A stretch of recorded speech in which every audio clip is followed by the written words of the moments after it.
नमस्कार, प्रणाम दोस्तों। उम्मीद करता हूँ कि आप सब अच्छे होंगे। आज एक नई कहानी के साथ मैं आपके बीच में आया हूँ, एक सच्ची घटना जो दिल्ली के पास पानीपत हरियाणा के पास की है। दोस्तों, वैसे तो आपने बहुत सारी कहानियाँ सुनी होंगी, लेकिन ये कहानी उन सबसे ज़रा हटके है।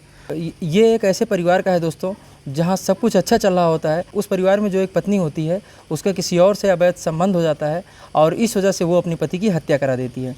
तो चलिए इस पूरी कहानी को मैं आपको बताता हूँ कि किस तरीके से इसमें साजिश किया जाता है और एक बार नहीं 2 बार के प्रयास में इस मर्डर को, इस हत्या का अंजाम दिया जाता है। तो ये पूरी कहानी मैं आपको सुनाता हूँ। चलिए शुरू करते हैं दोस्तों।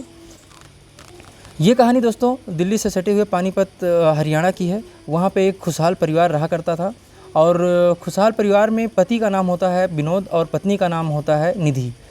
सब कुछ सही चल रहा होता है। काफ़ी टाइम गुजरने के बाद विनोद को ये एहसास होता है कि पत्नी घर में अकेली रहती है, तो क्यों ना इसे जिम वगैरह ज्वाइन करा देते हैं, जहाँ जाके थोड़ा सा अपना फिटनेस का भी ध्यान रखेगी और इसका मन भी बहल जाया करेगा। उसी के मुताबिक वो निधि से कहता है कि तुम घर में अकेली रहती हो, कोई काम ज़्यादा नहीं होता है, तो तुम जिम ज्वाइन कर लो।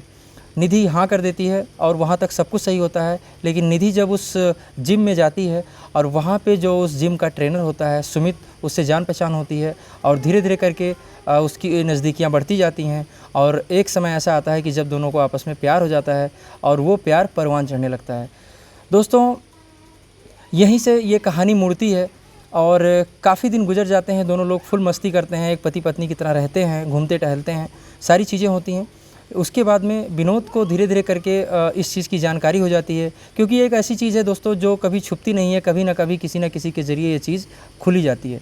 तो ये पोल खुलते ही विनोद उस पर एक्शन लेता है और सुमित के पास जा कर के उसको डांटता है, काफ़ी डांट लगाता है और अपनी पत्नी को भी बहुत डांट लगाता है और दोनों को एक दूसरे से दूर रहने के लिए कहता है और काफ़ी निगरानी रखने लगता है। बस यही चीज़ निधि को खटकने लगता है, क्योंकि वो इस चीज़ को बर्दाश्त नहीं कर पाती है और सुमित को वो अपने जान से भी ज़्यादा चाहने लगती है। उसके सामने विनोद या उसका परिवार कुछ भी नज़र नहीं आता है। फिर वो किसी तरीके से सुमित से मिलती है, उसके साथ मिलकर एक प्लान बनाती है कि विनोद को किस तरीके से रास्ते से हटा दिया जाए, ताकि हम लोगों के बीच में कोई दीवार ना रहे और हम लोग जब चाहें जैसे चाहें मिल सकें। सुमित भी उसके बगैर रह नहीं पाता है और वो निधि के साथ ये हत्या करने के लिए तैयार हो जाता है। सुमित इस हत्याकांड को अंजाम देने के लिए एक दूसरे व्यक्ति को हायर करता है, जिसका नाम होता है देव कुमार। वो पंजाब भटिंडा का रहने वाला होता है और वो सुमित के संपर्क में रहता है। सुमित उससे बाकायदा बातचीत करता है और पूरी डील तय होती है। 10 लाख रुपए में सुपारी तय होती है। निधि और सुमित मिलकर 10 लाख में सुपारी देते हैं और किस तरीके से विनोद को मारना है, ये भी पूरा प्लान तैयार हो जाता है। उसके लिए बाकायदा एक ट्रक खरीदा जाता है और वो ट्रक देव को दिया जाता है और उस निधि ये बताती है कि मैं तुम्हें बताऊंगी कि किस टाइम वो आके घर के बाहर जो मैदान होता है वहाँ पे बैठता है। इसी बीच दोस्तों मैं एक बात बता दूं आपको कि विनोद की एक कंप्यूटर का दुकान होता है, कंप्यूटर शॉप होती है, जहाँ पे वो रोज़ सुबह जाता है और शाम को टाइम से घर चला आता है। लेकिन वापस घर आने के बाद वो कुछ समय परिवार में रहने के बाद बाहर निकल के कुछ मैदान होता है, वहाँ पर जाके वो बैठता है। उसका रोज़ का नियम होता है, अपने यार दोस्तों के साथ वहाँ पर बैठा करता था। निधि इस चीज़ को अच्छी तरीके से उसको जानती है और वो घर का भेदी बनती है और वो सुमित से कहती है कि आज मैं जब फ़ोन करूँगी आपको, तो आप उस शख्स को भेजना ट्रक लेके और वो विनोद को उड़ा देगा। दोस्तों, 5 अक्टूबर को विनोद कुमार जब अपने कंप्यूटर सेंटर से वापस आके मैदान में बैठा होता है, सारी चीज़ें तय हो जाती है।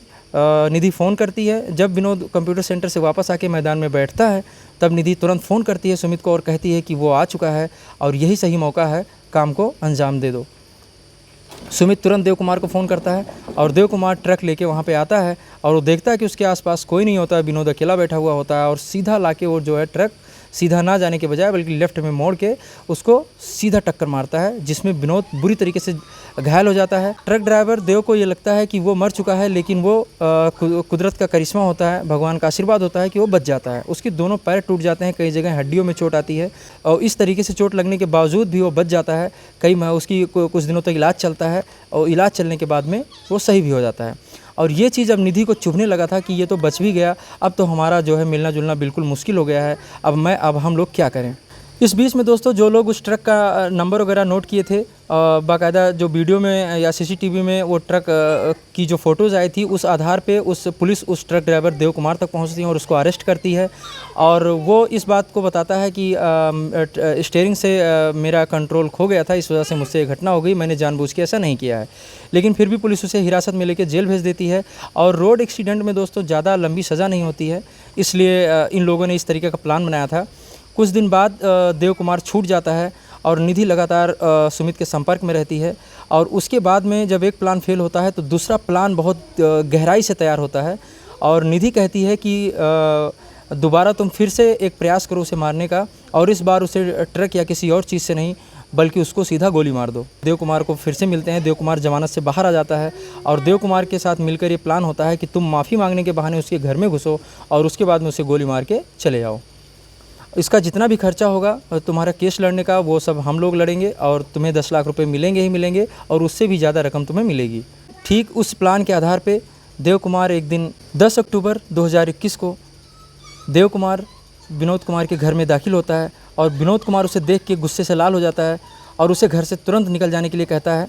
लेकिन वो देव कुमार जो होता है वो विनोद से माफ़ी मांगते हुए कहता है कि ये मुझसे अनजाने में हुई और मुझे माफ़ कर दो, आगे से मुझसे ऐसी कोई गलती नहीं होगी, मैं माफ़ी मांगने के लिए तैयार हूँ। जब तक विनोद के कोई चीज़ समझ में आती, देव अंदर घुस चुका था और उसकी पत्नी ने इशारा भी कर दिया था कि वो किस रूम में है। उस रूम में जाके सारी बातें शुरू ही हुई थी कि जैसे ही विनोद कुछ समझ पाता कि देव कुमार देसी कट्टा निकालता है और उससे उसके ऊपर फायर कर देता है, और सर में और सीने में गोली लगने की वजह से उसकी तुरंत मौके पर ही मौत हो जाती है। निधि को ये भी दिखाना था कि कहीं किसी को शक ना हो जाए। पूरे साजिश के तहत अपना रोल कुछ इस तरीके से बनाती है कि किसी को शक ना हो, और वहाँ से वो चीखते चिल्लाते हुए घर से बाहर निकलती है, कहती है कि किसी ने विनोद को गोली मार दिया। वहाँ पे पब्लिक इकट्ठा होती है और उसको पकड़ भी लेती है, पकड़ के फिर से पुलिस के हवाले करती है। और पुलिस जब पूछताछ करती है तो उसमें देव कुमार कहता है कि मैं उससे माफ़ी मांगने के लिए गया हुआ था और जब मुझे माफ़ी नहीं दिया तो इस वजह से मुझे गुस्सा आया और मैंने उस पर गोली चला दी। सबको यही लगता है कि हाँ, वो माफ़ी मांगने के लिए आया था, और जब विनोद ने माफ़ी नहीं दिया उसे, तो उसने जो है गुस्से में आके उसका मर्डर कर दिया। ये सारी कहानी पुलिस तहकीकात करती है। सब कुछ छानबीन करने के बाद पुलिस के भी समझ में यही आता है, और बाकायदा पुलिस इसकी जो फ़ाइल होती है वो तैयार करती है। फ़ाइल तैयार करने के बाद पुलिस चार्जशीट दाखिल कर देती है। 3 साल इस केस के बीत चुके होते हैं दोस्तों, कुछ ही महीने में इसका फ़ैसला आना होता है। तभी इस कहानी में एक नया मोड़ आता है। सन 2024 इसी जून में दोस्तों, 1 या 2 जून को पानीपत के एसपी के पास एक मैसेज आता है उनके मोबाइल पे, और वो मैसेज बाहर विदेश से आता है और उसमें लिखा होता है कि विनोद की पूरी डिटेल के साथ में लिखा होता है कि उस मर्डर केस में सिर्फ देव कुमार का हाथ नहीं है, बल्कि वो पूरी एक साजिश है, उसके पीछे कोई घर का ही व्यक्ति शामिल है, और उसकी तहकीकात आप फिर से करें। और जब ये सारी चीज़ें एसपी साहब देखते हैं तो उनके समझ में यह आता है कि क्यों ना इस केस को फिर से एक बार जांच कराया जाए। और इसलिए वो पुलिस को, उस थाने के जो प्रभारी होते हैं, एसएचओ होते हैं, उनको फ़ोन करते हैं, उनको बुलाते हैं और उस फाइल को मंगवाते हैं। और वो कहते हैं कि इस फाइल को दोबारा से जाँच करो, दोबारा से इस केस को रीओपन कराओ और इसकी जाँच शुरू करो। पुलिस कोर्ट से फाइल रीओपन करने के लिए इजाज़त मांगती है और कोर्ट उसको इजाज़त दे देती है। लेकिन इस बार पुलिस कोई शोर शराबा नहीं करती है, गुपचुप तरीके से इस केस की जांच करती है, जांच शुरू कर देती है। 2 डेट में जो घटना होती है दोस्तों, उस दोनों डेट में देव कुमार का मोबाइल फ़ोन का जो हिस्ट्री है वो चेक किया जाता है कि इस दिन किस किस लोगों से बात हुई और कितनी देर बात हुई। ये सारी चीज़ें पुलिस पहले से ही तैयार कर रखी थी कि हमें किस किस बेस पे जांच करनी है। बाकायदा जो ट्रक होता है जिस विनोद को टक्कर मारी जाती है, उस ट्रक को कब ख़रीदा गया था, इन सब की फ़ोन डिटेल, इस सारी चीज़ की मैच पुलिस करना चाहती है, क्योंकि इसी चीज़ में ये राज छुपे हो सकते हैं। पुलिस का ऐसा अनुमान होता है और पुलिस का ये अनुमान बिल्कुल सही साबित होता है। सबसे पहले पुलिस देव कुमार के फ़ोन को जब खंगालती है उसी डेट में, तो उसमें ये पता चलता है कि देव कुमार उस दिन भी, जिस दिन वो ट्रक से दुर्घटना हुई थी, जिस दिन देव कुमार के ट्रक से दुर्घटना हुई थी उस दिन भी, और जिस दिन देव कुमार गोली मारता है उस दिन भी उसकी एक व्यक्ति से बात होती है, और उस व्यक्ति का नाम होता है सुमित। अब पुलिस को यहाँ शक होना शुरू हो जाता है, और उसके बाद में पुलिस सुमित के पास पहुँचती है और सुमित को उठाती है। सुमित के मोबाइल फ़ोन को जब खंगालती है तो सुमित के मोबाइल फ़ोन में सारी चीज़ें क्लियर होती है। लेकिन पुलिस को एक और चीज़ हाथ लगता है कि उसमें उस डेट के आसपास भी और उसके पहले भी सुमित की बहुत लंबे समय तक बात होती थी, और वो बात किसी और से नहीं बल्कि विनोद की वाइफ से होती थी। बस यहाँ सारी पिक्चर जो थी वो क्लियर हो चुकी थी, पुलिस के दिमाग में बिल्कुल सब कुछ क्लियर हो चुका था। बस इसका सबूत इकट्ठा करना था और इन सभी लोगों के मुंह से कबूलवाना था। पुलिस जब सुमित को उठाती है तो पहले तो आनाकानी करता है, लेकिन फिर बाद में जब पुलिस सारी चीज़ दिखाती है, उसको सारी हिस्ट्री दिखाती है, तो सुमित वहाँ पे टूट जाता है और वो अपना गुनाह कबूल करता है, वो सारी चीज़ें बता देता है। उसके बाद पुलिस पहुँचती है निधि के पास और निधि को उठाती है, और निधि से जब सारी चीज़ें पुलिस के बताती है तो निधि को पहले तो ऐसा लगता है कि बहाना बनाया जाए, लेकिन पुलिस उससे घुमा के बताती है कि सुमित तो अपना गुनाह कबूल कर चुका है और तुम बताओ, तुम जो है इसे किस तरीके से तुम लोगों ने अंजाम दिया और अपना गुनाह कबूल करो। तो निधि पूरा चिट्ठा वो खोल के रखती है कि किस तरीके से वो जिम ज्वाइन करती है और वहाँ पे सुमित के साथ नज़दीकियाँ बढ़ती हैं। धीरे धीरे करके लोग आपस में मिलने जुलने लगते हैं और फिर एक दूसरे से दूर ना होने का फ़ैसला लेते हैं और बीच में दीवार बने विनोद को अपने रास्ते से हटाने का अपने रास्ते से हटाने का प्रयास करते हैं और उसमें सफल भी हो जाते हैं।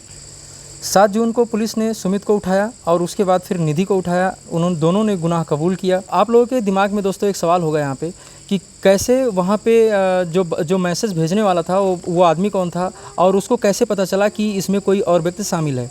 तो दोस्तों जो मैसेज भेजने वाला था वो कोई और नहीं बल्कि अपने आप को वो विनोद का भाई बता रहा था और वो बाहर विदेश में रहता था। उसे अपने दोस्तों से पता चला कि तो विनोद के भाई को दोस्तों ये कुछ इस तरीके से शक होता है, क्योंकि जब विनोद जिंदा था और जब वो सुमित के साथ अपनी वाइफ को कुछ गलत तरीके से देख लिया था, तो वो इस बात को अपने भाई को भी बताता है। और उसके बाद में जब ये सारी विनोद का मर्डर हो जाता है तो निधि फिर से सुमित के साथ मिलना जुलना चालू करती है और इस बार बिल्कुल उसका अंदाज़ कुछ अलग होता है। इस पे जो विनोद के दोस्त होते हैं, उनके दोस्त ये उनके भाई को जो शायद ऑस्ट्रेलिया में जॉब कर रहे होते हैं, उनके पास ही ये सूचना भिजवाते हैं कि इस तरीके से निधि अभी ज़्यादा दिन बीते भी नहीं और निधि फिर से सुमित से मिलती है और बिल्कुल खुले तरीके से अब उनके साथ रहती है, घूमती टहलती है। तो जिस पे उसके भाई को शक हो जाता है कि ये कोई एक्सीडेंट नहीं था, ये कोई हत्या नहीं है, बल्कि ये जो है इस हत्या में कोई एक व्यक्ति नहीं शामिल है, बल्कि इसके पीछे कई लोग हैं और ये पूरी एक साजिश है। फिर वो ये डिसाइड करता है कि अब मुझे इसको जो है पानीपत के एसपी साहब के पास मैसेज भेजना चाहिए और इसकी तहकीकात करवानी चाहिए। और इस तरीके से जो उसका विनोद का भाई होता है एसपी साहब के पास मैसेज भेजता है और एसपी साहब की जो है वो एक्टिविटी इसमें रंग लाती है और वो इस पर एक्शन लेते हैं तुरंत। और पुलिस बहुत गहराई से जांच करती है और उसके बाद में जो सही रिज़ल्ट आना चाहिए वो रिज़ल्ट आता है। और उसमें एक नहीं बल्कि 3 कातिल होते हैं, एक देव कुमार, एक सुमित और एक निधि। निधि पूरा मास्टरमाइंड होती है दोस्तों। इन लोगों के खिलाफ एफआईआर दर्ज करके और उसके बाद इन लोगों को जेल भेज दिया जाता है। तो आज की इस कहानी में दोस्तों कुछ इस तरीके से जो ये स्टोरी थी वो मैंने आपको दिखाया कि किस तरीके से एक घर के भेदी ने, एक पत्नी ने अपने पति की हत्या करवाती है और वो भी किसी दूसरे गैर मर्द के चक्कर में आ करके अपना पूरा परिवार बिगाड़ देती है, अपना पूरा परिवार नष्ट कर देती है। उम्मीद करता हूँ दोस्तों कि ये कहानी आपको पसंद आई होगी तो वीडियो को आप लाइक कर दीजिएगा, मेरे चैनल को सब्सक्राइब कर लीजिएगा। आगे आपको ऐसी अच्छी वीडियो मिलती रहेंगी। तो इस वीडियो को यहीं पे ख़त्म करते हैं दोस्तों। मिलते हैं नेक्स्ट वीडियो में किसी और सच्ची घटना के साथ, सच्ची कहानी के साथ में। तब तक के लिए अपना ख्याल रखिए, अपनों का ख्याल रखिए। जय हिंद, जय भारत।